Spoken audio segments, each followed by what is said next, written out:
DDST agar tes primitif dan mengukur lingkar kepala bayi. Oke guys, namun sebelum kalian menyimak, mari kami memperkenalkan nama-nama kami masing-masing. Mulai dari saya. Perkenalkan, nama saya Rahma Sapitri. Nama saya Tasya. nama saya Siska. Nama saya Rianti. Nama saya Sahri. Nama saya Yusef. Oke guys, selamat menyimak. Terima kasih. Yeay. Di sini kita akan menjelaskan tentang DDST. DDST sendiri adalah itu singkatan dari Denver Development Screening Test. Jadi DDST itu adalah salah satu metode screening terhadap kelainan perkembangan anak. Ini beda ya guys sama kayak apa namanya tes IQ, tes diagnostik, itu beda itu. Dan DDST tersendiri berfungsi untuk menaksir perkembangan personal sosial, motorik halus, bahasa dan motorik kasar pada anak umur 1 bulan sampai 6 tahun. Dan di sini aspek-aspek perkembangan yang dinilai guys. 1, personal sosial atau perilaku sosial ya.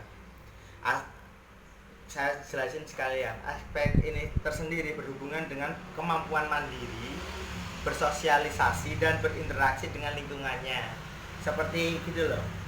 Menutup mata, membalas senyuman, makan, tepuk tangan dan sebagainya guys. Yang kedua, fine motor adaptive. Gerakan motorik halus. Aspek yang berhubungan dengan kemampuan anak untuk mengamati sesuatu, melakukan gerakan yang melibatkan bagian-bagian tubuh tertentu dan dilakukan di dalam. Contoh gini guys. Contoh gerakan motorik halus itu kayak meraih gitu, mencari benang, kayak menggaruk manik-manik, memindahkan kukus, nah gitu-gitulah, contohnya gitulah. Yang ketiga, language atau bahasa. Aspek ini tuh kemampuan untuk memberikan respon terhadap suara, mengikuti perintah dan berbicara spontan. Contohnya tuh kayak tahu dulu tuh, contohnya bahasa kayak berinteraksi, kayak bersuara, kayak tertawa, berteriak, teriak itu kan contoh-contoh itu.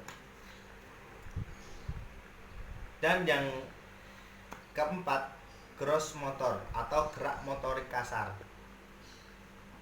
Contohnya kayak itu loh guys, kayak gerakan seimbang, mengangkat kepala, kayak kepala di kanan kiri gitu dan sebagainya. Dan ada lagi untuk DDST itu cara mengukur perkembangan anak dengan DDST. 1, alat yang digunakan. 1, alat peraga. Alat peraganya tuh contohnya benang wol, terus kubus warna-warni dan kertas lah dan sebagainya lah. Yang kedua itu formulir lembar DDST. Kayak gini, formulir lembar DDST itu kayak gini guys. Namanya lembar DDST ya. Nah, yang ketiga, buku petunjuk sebagai referensi yang menjelaskan cara-cara melakukan tes dan cara menilainya. Buku-buku yang tutorial yang ini untuk menjelaskan ini tuh ada apa namanya? Ada cara menilainya gimana guys.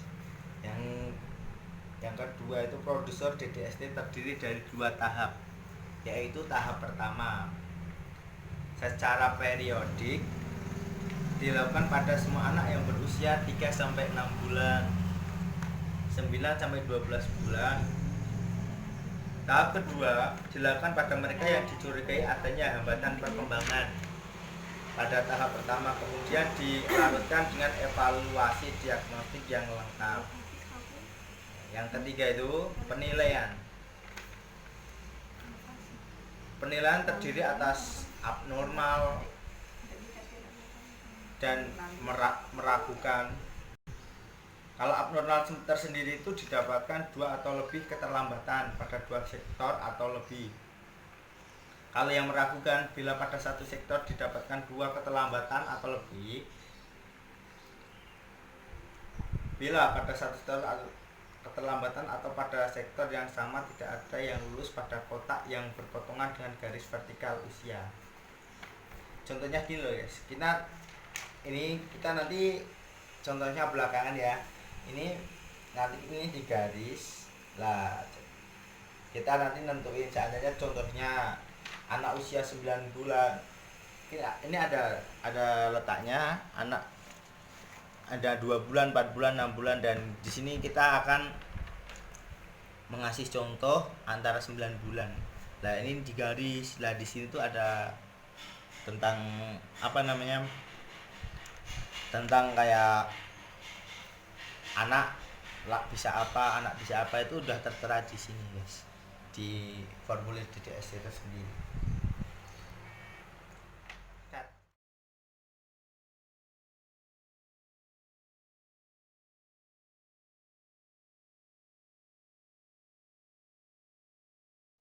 Saya di sini akan menjelaskan tentang skor Apgar.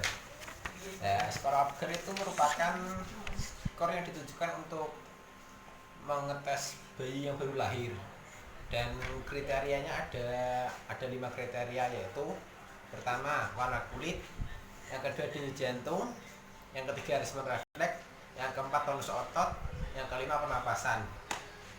Dan di skor Apgar itu ada interpretasi skor, yaitu dari nilai 0, nilai 1, dan nilai 2. Untuk nilai 0, bayi dinyatakan cacat atau meninggal. Untuk nilai 1, bayi dinyatakan sedikit cacat, dan untuk nilai 2, bayi bisa dinyatakan normal. Nah, untuk misal jumlah skornya itu antara 0 sampai 3, artinya itu memerlukan tindakan yang intensif, seperti bayi itu sedang kritis atau sedang koma atau sedang keadaan buruk-buruknya. Dan kalau nilai 4 sampai 6 itu akan membutuhkan penanganan sedikit lebih intensif dibanding nilai 0 sampai 3. Dan kalau jumlah skornya semuanya 7 sampai 10, maka bayi dapat dikatakan normal atau tidak memerlukan tindakan apa-apa. Dan itu sekian dari penjelasan skor Apgar. Terima kasih.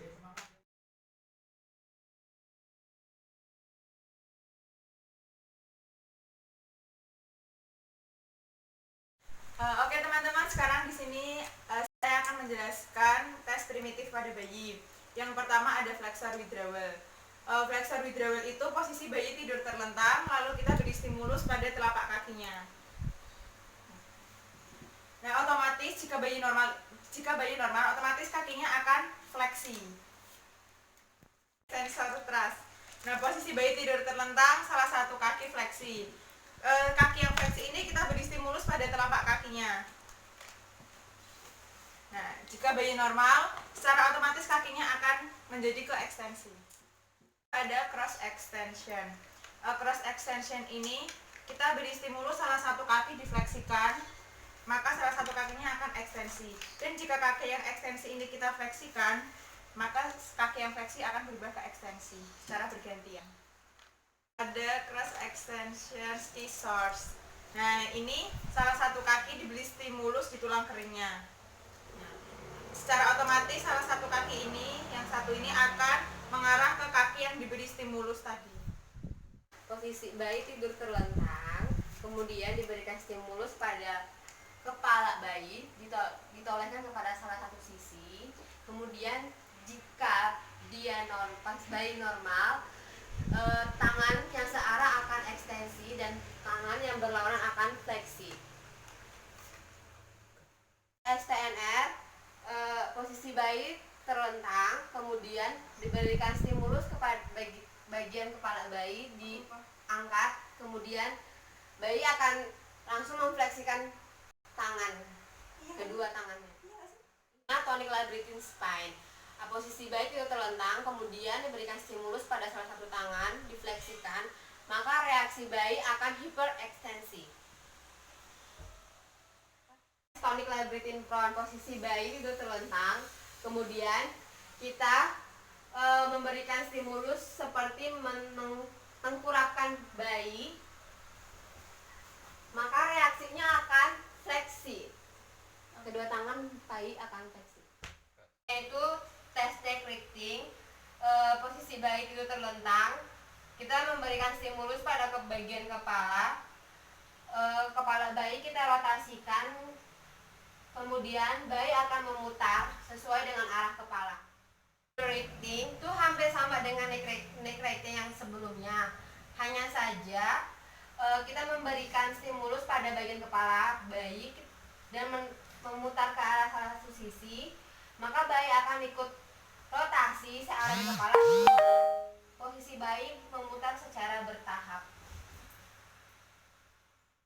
Selanjutnya adalah moro, posisi bayi tidur terlentang, lalu kita kejutkan.